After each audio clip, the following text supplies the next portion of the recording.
Voulez? Oui. Ah, c'est excellent. Bonjour Emmanuel. Bonjour Comment Henri. allez-vous? Je vais très bien par ce beau soleil là que vous avez chez vous. Un peu de vent. Voilà, alors donc, on se souhaite une bonne année. Ouais, on peut, mais ça n'a pas beaucoup de. Moi, non, j'accepte plus les vœux de bonne année. Ça me Alors, fatigue moi un je peu. souhaite une bonne année quand même à tous Bon. ceux qui nous regardent. Oui, oui, cela, oui. Et puis, on va parler de cette année, bien sûr. Alors, cette année, qu'est-ce qui se passe en dehors du Covid? La dette augmente, tous les commerces sont en train de mourir. Enfin, tout va bien. Oui. Alors, on a quand même. Est-ce que vous n'avez pas l'impression que tout d'un coup, l'ensemble de la population affronte ce que nous affrontons depuis 20 ans? C'est-à-dire une administration qui se persuade, peut-être, qu'elle fait le bien de tout le monde et qui, à ce motif, écrase les individus, écrase les libertés, en ayant bonne conscience. Oui, alors disons qu'une partie de la population nous rejoint. Bon, mais la majorité de la population suit le gouvernement, ne s'aperçoit pas qu'elle va à la faillite. Enfin, je veux dire, comme nous, avec nos problèmes fiscaux, ils s'en foutaient, quoi. Je veux dire, c'est... Oui, mais non, qui ne puisse pas aujourd'hui tirer des conclusions et comprendre qu'est-ce qui leur arrive, on ne peut pas leur en vouloir. Moi, j'ai mis, quand le fisc m'est tombé dessus, j'ai mis une bonne dizaine d'années à comprendre comment ça fonctionnait, à comprendre le système de la délation, le système du fait que tous ces gens du fisc arrivent à se persuader que ce qu'ils font, c'est bien. Ils arrivent à en être convaincus. Ah, donc ça, si vous voulez, c'est quelque chose qui est... et là, on a aujourd'hui, parce que qu'est-ce qui se passe aujourd'hui? On a une maladie qui arrive. Bon, très bien. Une maladie qui arrive... qui n'est pas plus mortelle. Non, non, moi, je suis pas d'accord. Non, mais... C'est une grosse grippe. Enfin, je veux dire, par rapport à ce qu'on a vécu, voilà. la grippe espagnole, toutes ces choses-là qui étaient vraiment des fléaux. Je pense qu'il faut pas... Je pense, si vous voulez, qu'il ne faut pas quantifier parce que je pense que la douleur de la maladie dépend aussi du seuil auquel elle se déclenche. Il y a des sociétés pour qui des maladies terribles ne sont pas un problème parce que c'est une habitude. C'était le cas d'ailleurs certainement de notre société il y a quelques siècles. Bon. Aujourd'hui, on a une sensibilité qui fait qu'une maladie, même entre parenthèses qualifiée de bénigne, quand même un peu de monde, nous paraît très importante. Bon, très bien, donc ça, il faut admettre que c'est une sensibilité de société.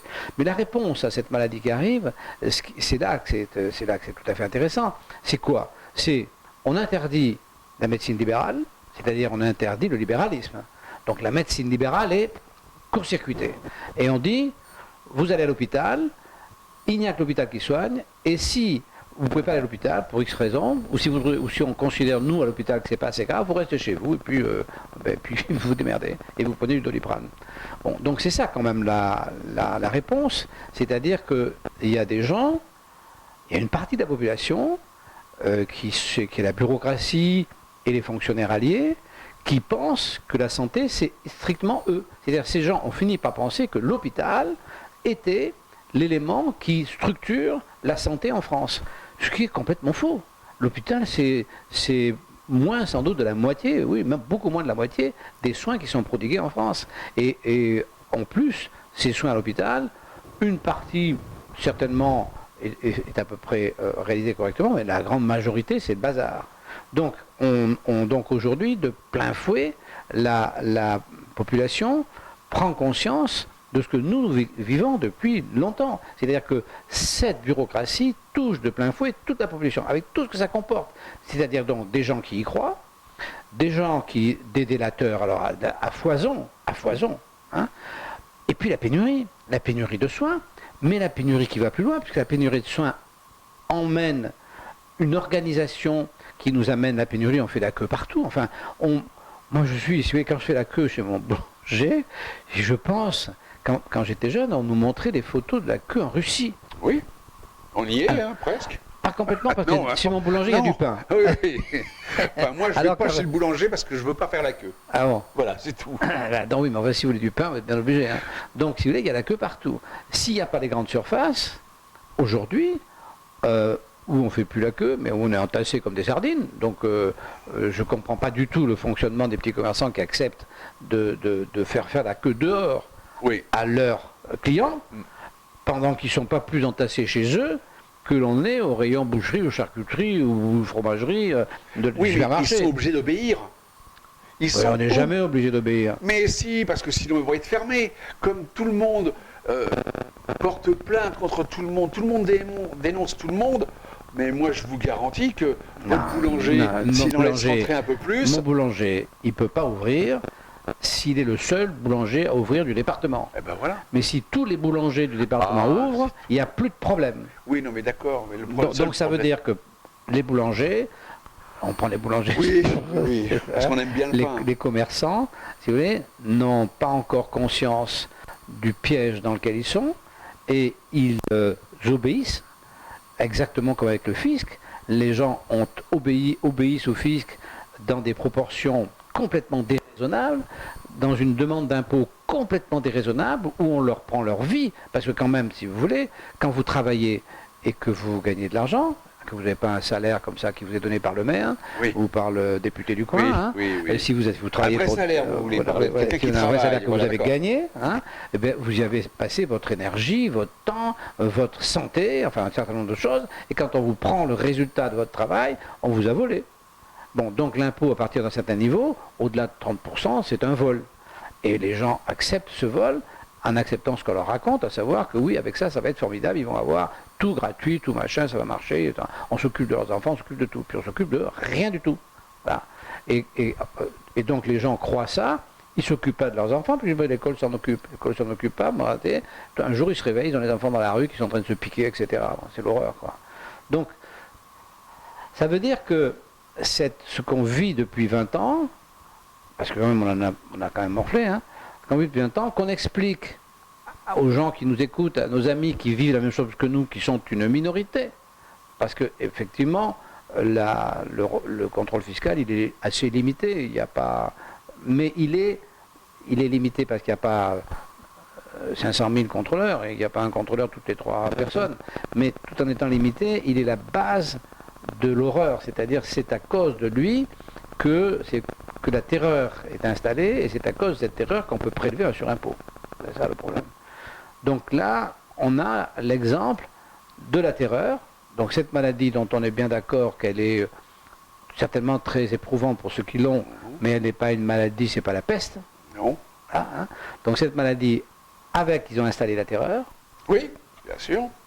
Ils ont installé la terreur sur un terrain propice. Voilà. Ils ont installé la terreur.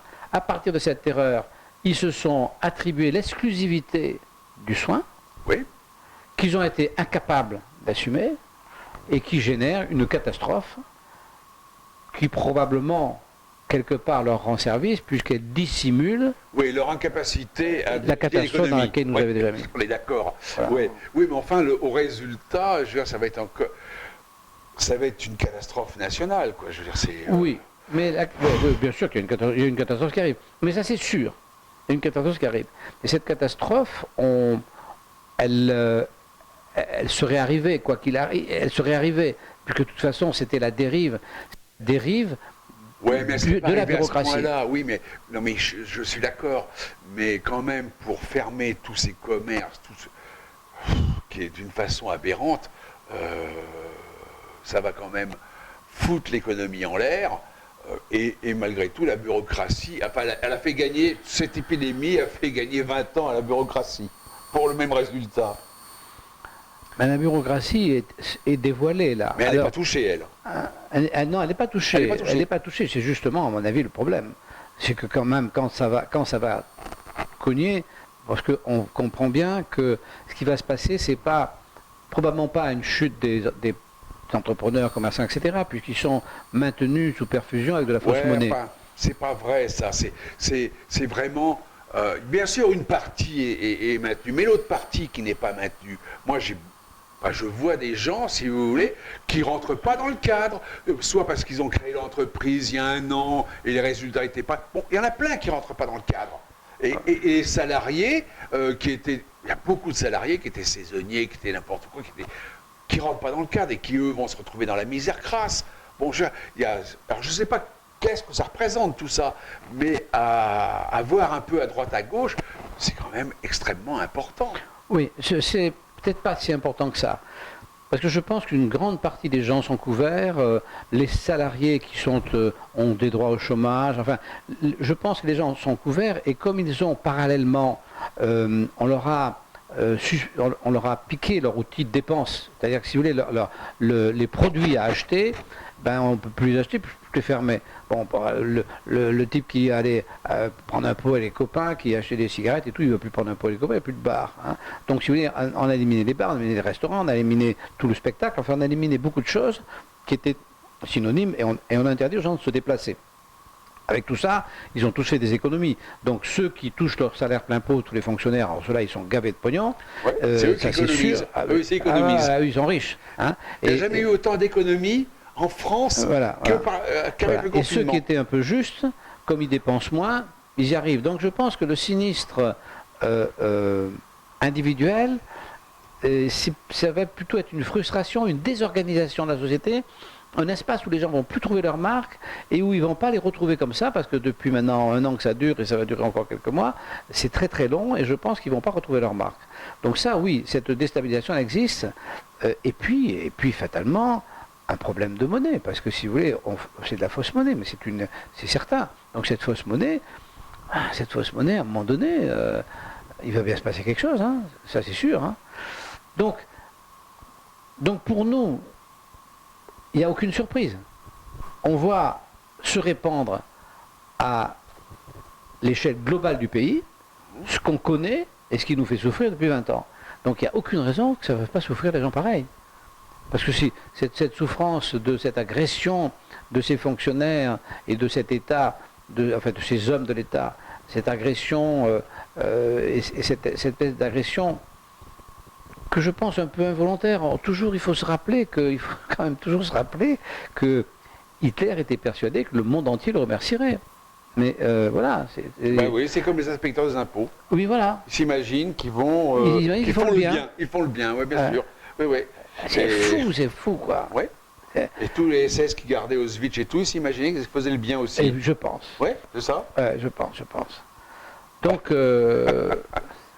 Donc effectivement, c'est une situation que nous, enfin, je pense à tous ceux qui ont la gentillesse de partager notre souffrance, avec qui on partage la leur.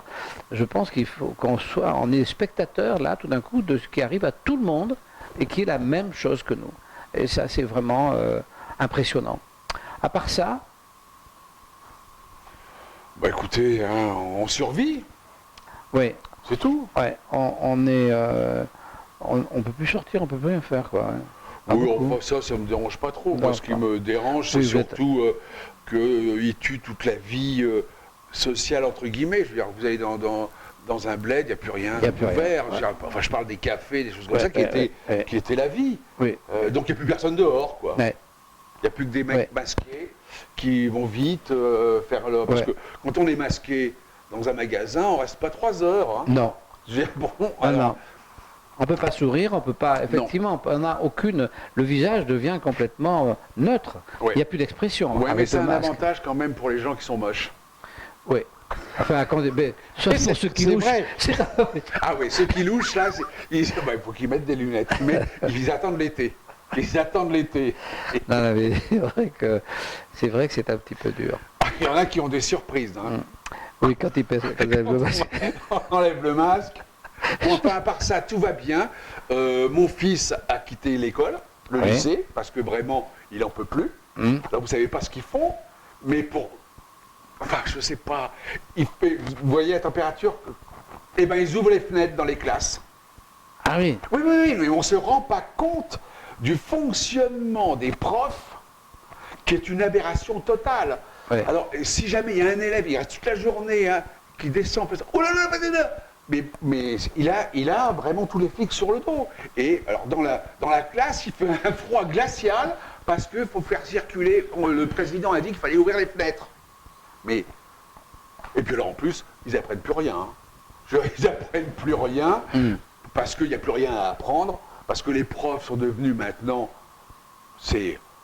vous vous rendez compte qu'il est il a eu son bac, eh bien, les gens qui sont avec lui dans sa classe, ce qui est logique maintenant, ne connaissent plus l'orthographe, ne savent même plus faire une addition. Il n'y a plus rien, c'est un niveau. Alors l'histoire, j'en parle même pas, c'est d'un niveau, mais c'est pire que ce qu'ils disent. Mais ça, on est toujours c'est toujours la même histoire, c'est-à-dire que on fait croire à la population que tout est accessible à tout le monde. Ça n'a jamais été vrai, tout n'est pas accessible à tout le monde, il faut faire des efforts importants. Et si vous voulez, les professeurs sont des usurpateurs parce qu'ils devraient expliquer à leurs élèves que ce n'est pas eux qui leur apprennent, c'est l'élève qui apprend. Si vous voulez, si vous allez à l'école en pensant que c'est le professeur qui va vous apprendre vos leçons, c'est même pas la peine d'y aller. Le prof est là pour vérifier que vous avez appris les leçons. Il n'est pas là pour vous les apprendre. Eh bien, il y a eu un transfert, et effectivement, les profs ont fini par faire croire. Moi, quand j'étais au lycée, quand j'étais pas bon élève, alors je ne peux pas prendre comme exemple, mais en tout cas, j'avais de très bons professeurs. Parce qu'à l'époque, un professeur, c'était quand même quelque chose de spécial. À l'époque, oui. Ouais. Eh bien, si vous voulez, les profs, ils passaient leur temps à vérifier qu'on avait appris ce qu'ils nous donnaient à apprendre. Mais ça s'arrêtait là. Enfin, je veux dire. Mais maintenant, ils ne donnent plus rien à apprendre, puisqu'ils savent très bien que les élèves l'apprennent plus. Donc, voilà. Donc, pour en revenir à mon fils, il fait sa culture lui-même, il lit lui-même, parce que, bon, plus personne ne lit, hein, on est bien d'accord. Enfin, je parle chez les jeunes. Bon, il lit lui-même, il se cultive lui-même. Bon, et il a raison. Et puis, de toute façon, il attend une vraie école. Il attend de pouvoir rentrer à Épithèque l'année prochaine. Mais les jeunes qui sont curieux peuvent... Alors c'est là qu'il y a effectivement une compétition entre l'école de la République, soi-disant, donc oui. L'école, le monopole, oui. Toujours pareil, pris par les fonctionnaires. Hein, absolument. Donc, et puis les autres sources où on peut apprendre. Et aujourd'hui, effectivement, ce qu'on peut avoir sur Internet est beaucoup plus séduisant pour le gamin qui est un peu curieux. Je veux dire que Wikipédia, enfin tous les moyens, on peut tout apprendre, tout ce que vous voulez. Vous voulez de l'histoire, il a regardé, il suit Napoléon. On peut se servir. Voilà, il fait n'importe quoi. Voilà. La culture est en self-service sur le net, alors qu'à l'école, elle n'est pas en self-service, elle est encadrée. Il prend des cours d'anglais. À l'école, elle est encadrée et en plus, elle est tendancieuse parce qu'elle est dirigée. Alors que sur le net, vous allez où vous voulez. Non, mais ça, c'est sûr que pour l'éducation nationale, il y a un vrai problème. C'est un fiasco total. Quand on voit un problème de concurrence. Le niveau. Bon, voilà, je crois qu'on va s'arrêter là parce que ça doit faire un bon moment. Hein, on va lasser tout le monde. Sinon, on va refaire le monde. Bien, eh bien, écoutez, nous vous disons au revoir et puis à très bientôt. Très bientôt, on ne sait pas, hein, maintenant.